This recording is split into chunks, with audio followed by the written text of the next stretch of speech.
Police को नज़र नहीं आ रहा है, ये लिखा हुआ सोशल मीडिया के ऊपर कि इनके सामने इनके बच्चों को कत्ल करो, फिर इनके 2 टुकड़े करके पाकिस्तान में फेंक दो।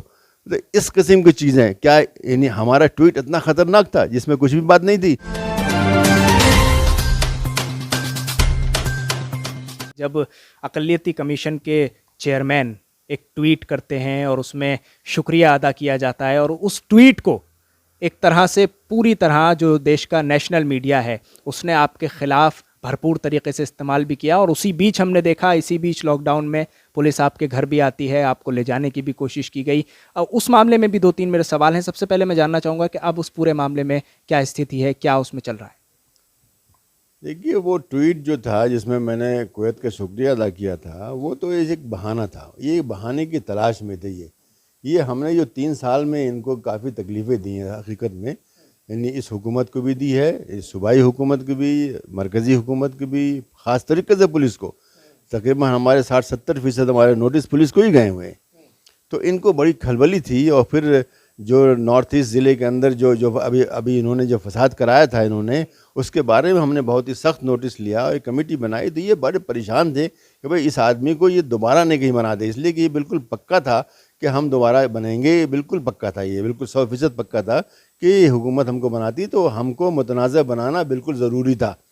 तो इन्होंने एक ट्वीट का बहाना लेकर के इतना हंगामा किया और झूठ बोला, डिस्टॉर्शन किया। हमने वो बातें कही नहीं थी जो कुछ उन्होंने डाल दी, और उसके बाद उन डिस्टॉर्शन की बुनियाद पे जो उन्होंने ईजाद कर ली बातें, उनकी बुनियाद पर हंगामा शुरू हुआ, उनकी बुनियाद पे केस शुरू हुआ, पुलिस में सब एक्शन वगैरह शुरू हुआ। पुलिस हमारे घर तक यहाँ पे बिल्कुल इफ्तार के वक्त आ गई, बड़ी तादाद में आ गई। 1-2 आदमी नहीं आए थे, बल्कि 50 लोग आए थे, 10 गाड़ियाँ लेकर के आए थे। लेकिन चूँकि वो गैर कानूनी काम कर रहे थे, और हमारी चूँकि पोजीशन, अगर हम एक आम आदमी होते शायद हमको पकड़ के ले जाते, लेकिन चूँकि मैं एक कमीशन का चेयरमैन हूँ और उसको कुछ ना कुछ प्रोटेक्शन हासिल है, और हमको बहरहाल एक हिम्मत थी। हमने कहा भाई लिखा हुआ हो तो दिखाओ मुझे, मैं चलता हूँ। लेकिन लिखा हुआ उनके पास कुछ नहीं था। तो ये 2 घंटे तक यहाँ बैठे रहे, और ACP लेवल तक भी लोग आ गए थे, SHO का सब मौजूद थे यहाँ पे। वो कोशिश करते रहे कि हमको किसी तरह से राज़ी करें। ले, मैंने कहा मैं नहीं जाऊँगा, आप मुझे लिख करके दीजिए पहले। तो हम नहीं गए। और फिर इस माने ख़ास तरीके से मैं शुक्रिया अदा करना चाहता हूँ इस इलाके के MLA अमानतुल्लाह साहब का, इस इलाके के साबिक़ MLA आसिफ मोहम्मद ख़ान साहब का, और इस इलाके के बहुत से लोग यहाँ पर जो कि सैकड़ों की तादाद में जमा हो गए, और उनकी वजह से पुलिस का ये हरबा जो नाकाम हुआ। लेकिन ये मैं दोबारा बताना चाहता हूँ कि वो ट्वीट तो सिर्फ़ एक बहाना था। दरहकीकत मेरी शख्सियत को मुतनाज़ा बनाना बिल्कुल ज़रूरी था, ताकि मैं दोबारा 3 साल के लिए इस अक़लियती कमीशन के चेयरमैन न बन पाऊँ। तो ये उन्होंने हासिल कर लिया, ये मैं इस बात को कबूल करता हूँ। इतना मुतनाज़ा बना दिया कि अब कोई भी सरकार, चाहे केजरीवाल को, गैर केजरीवाल को, वो अब दोबारा हमको नहीं बनाएगी, इसलिए कि वो उसको 3 साल मज़ीद इस तरह के जो मीडिया के हमले होते हैं उनको नहीं झेलना होगा। तो वो बात दुरुस्त है, वो उनका हक़ है। उन्होंने मुझे बनाया, वो भी उनका हक़ था, मुझे ना बनाया, वो भी उनका हक़ था।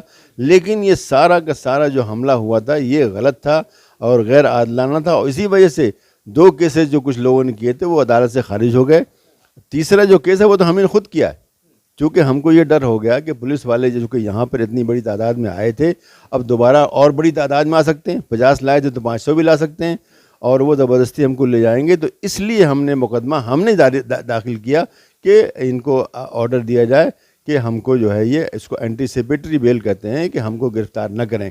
तो अदालत ने हमारी बात अच्छी तरह से सुनी और ये ऑर्डर दिया कि 22 जून तक जो है वो गिरफ़्तार हमको नहीं कर सकते हैं, और 22 जून तक हुकूमत से कहा है कि अपना मौक़िफ़ आप पेश कीजिए।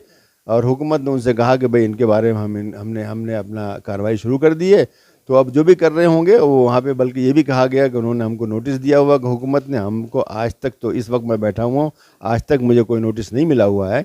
जब मुझे नोटिस मिलेगा तो मैं उसका जवाब दूँगा। अलबत्ता मैं फिर ये कहना चाहता हूँ कि ये इन्होंने मीडिया का इस्तेमाल करके, सोशल मीडिया का इस्तेमाल करके, बल्कि 2 दिन मुस्तकिल मेरे ट्वीट के बाद, ट्वीट 28 अप्रैल का था, 28 अप्रैल की शाम से लेकर के 29 अप्रैल, ये इनका जो हज़ारों लोग, इनके जो है जो BJP का जो IT सेल है, जिसमें तकरीबन 700-800 लोग काम करते होंगे, मुझे तादाद मालूम नहीं, लेकिन सैकड़ों में हैं। उसके अलावा उनके जो भक्त लोग जो कि ट्रोलिंग करते हैं, ट्रोल बोलते हैं उनको, इन लोगों ने मेरी जो है यानी हर किस्म की हमारे ख़िलाफ़ उसने बात कही, हर किस्म यानी قتل کی دھمکیاں اور سب کر کے دھمکیاں، بلکہ یہاں تک کہ ایک نے کہا کہ صاحب لکھا ہوا ہے، یہ اس کے خلاف کوئی کارروائی نہیں ہوئی، پولیس کو نظر نہیں آ رہا ہے، یہ لکھا ہوا سوشل میڈیا کے اوپر کہ ان کے سامنے ان کے بچوں کو قتل کرو، پھر ان کے 2 ٹکڑے کر کے پاکستان میں پھینک دو. تو اس قسم کی چیزیں کیا یعنی ہمارا ٹویٹ اتنا خطرناک تھا جس میں کچھ بھی بات نہیں تھی؟ اور اس قسم کے، اور یہ ہزاروں ہیں، 1 2 تھوڑی ہے، ہزاروں اس طرح کے میسیجز جو ہے انہوں نے فیس بک پہ ڈالے، تو ان کے خلاف کوئی کارروائی نہیں ہوگی. اس لیے کہ اس سے پہلے بھی ہم نے اسی دلی پولیس کو، اسی پولیس کمشنر کو ہم نے نوٹس دے رکھا ہے کہ تم نے کپل مشرا اور انوراگ ٹھاکر کے بارے میں کیا کیا. ہم نے اسی پولیس کو بھیج رکھا ہے کہ وہ جو لنچنگ ہوئی تھی ایک آدمی کی اس فساد کے دوران، فوٹو بھیج کر کے، جس میں کہ لنچنگ کرنے والوں کے فوٹو بالکل واضح ہیں، ان کو بھیج کر کے ہم نے ان سے پوچھا کہ تم نے ان کے خلاف کیا کارروائی کی. آج تک انہوں نے کوئی جواب نہیں دیا. تو جو ہاں پہ اصلی کارروائی بنتی ہے، جو بالکل واضح ہے، دنیا کی کوئی کورٹ جو ہے اس کے خلاف جو ہے نا ایکشن لے گی، لیکن یہاں پر اس پہ بالکل خاموشی لگی ہوئی ہے. لیکن ایک ایسا ٹویٹ جس میں کچھ بھی نہیں ہے، بلکہ میں یہ بھی کہنا چاہتا ہوں کہ ملک کے بہت ہی بڑے جو قانون کے ماہر ہیں یہاں پہ، اگر چاہے تو میں نام بھی لے لوں گا، جیسے کپل سبل ہے، فیضان مصطفیٰ صاحب ہیں جو کہ ایک لا یونیورسٹی کے وائس چانسلر ہیں، اور دوسرے اور بڑے وکیل ہیں. انہوں نے کہا کہ اس ٹویٹ میں کچھ بھی نہیں ہے اور کسی بھی کورٹ میں آپ کے خلاف ایکشن نہیں ہو سکتا ہے. تو یہ صورتحال تھی، لیکن ان کو مقصد دوسرا تھا. وہ یہ تھا کہ ہم کو جو ہے کسی طرح سے اقلیتی کمیشن میں دوبارہ نہ بننے دیا ہے صدر، اور وہ اس میں کامیاب ہو گئے. درست بات ہے، یہ میں جانتا ہوں کہ ان کی جو میڈیا کی طاقت ہے وہ کافی بڑی ہے.